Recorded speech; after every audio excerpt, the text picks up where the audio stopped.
Hey, this is Gavin Palmer with Right in Gavin Palmer. I'm interested in getting into politics at some point in the future, and hopefully it's just a matter of bringing expertise in information technology into government. And I have ideas on how to do that. But part of that process is also allowing other people to get to know me. And so, one point about me is my ability to analyze. um, and so, I pay attention to Paul Vanderklay, and he is trying to shine a light on a conversation between Tom Holland and Paul Kingsnorth.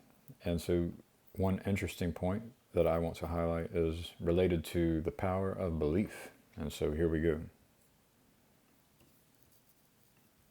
And then having written Dominion and actually having read Origin, and he has this wonderful metaphor for scripture as being a mansion full of many rooms, and each one contains the key to the other room.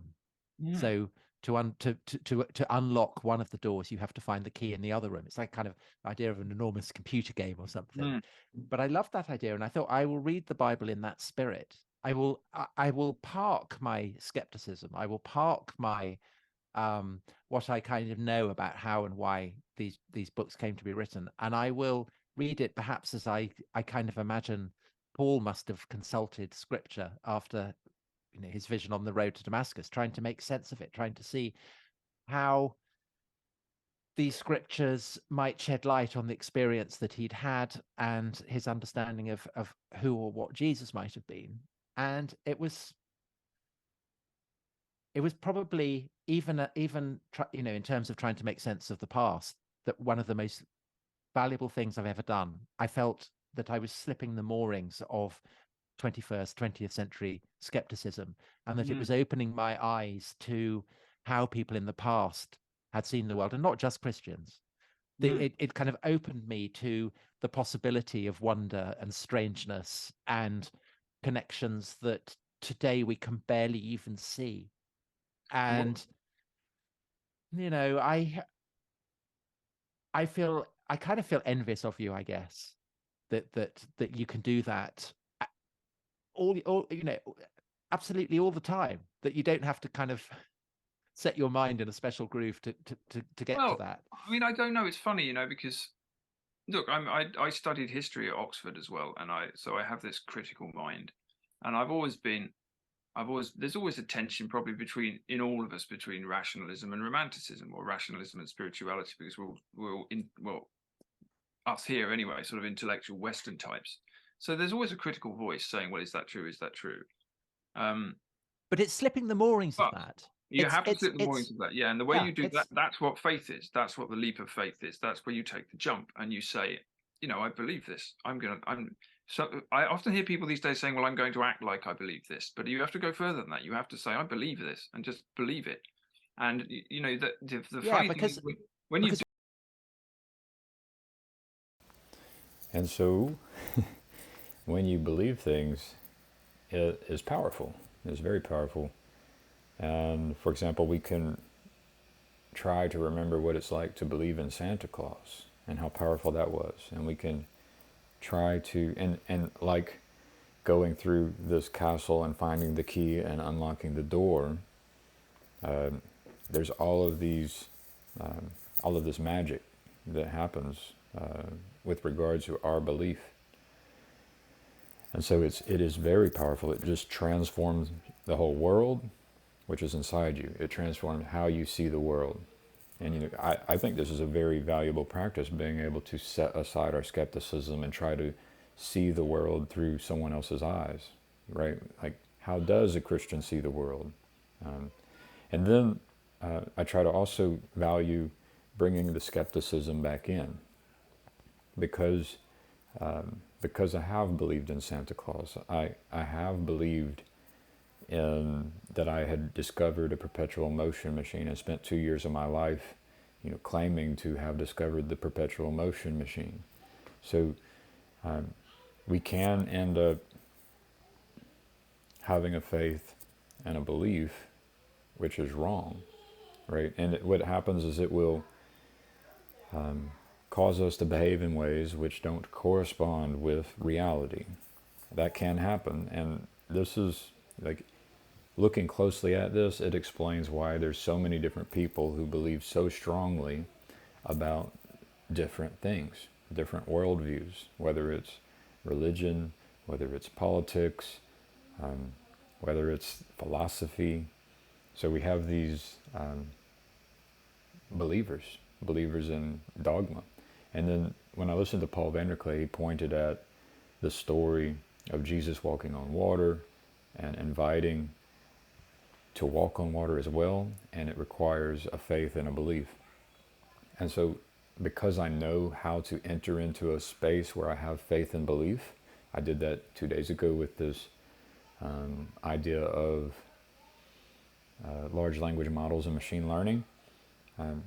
Because I know how to do that and commit to a belief and become activated and motivated with a belief, I also know that you can't walk on water, because I have become activated and motivated into the belief that I can walk on water, right? I've done that, and I wasn't able to walk on water. Similarly, people have believed they could fly and have died trying to fly out of the top floor of a tall building, or they believe they can survive the cold and they end up dying from the cold.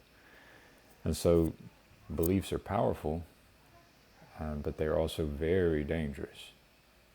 And so it's good to, like, the only way we can love our enemy and have empathy is to be able to set aside our skepticism and attempt to walk through those doors and understanding the keys through that people have found, which are the beliefs which allow the person to walk through each door. So the same thing happened to Hitler. Hitler had beliefs which are the keys which allowed him to walk through each door that he walked through, which led to him behaving the way he behaved and seeing the world the way he saw the world. And so that's really what I want to point out, is the power of beliefs. And I want to point out and encourage having empathy for and loving our enemies, and basically being able to have conversations, which means being able to love the other person and try to understand their beliefs. And then I want to encourage being able to then switch our frame of reference such that we can bring that skepticism back in so that we don't make mistakes. So those are all very valuable skills, and belief is very powerful. And this is just my attempt to help you understand me, as someone who's trying to be a more trustworthy person, who can hopefully one day find an opportunity to be of service, to help you or help the most amount of people, with the skills, with the strengths and weaknesses that I have.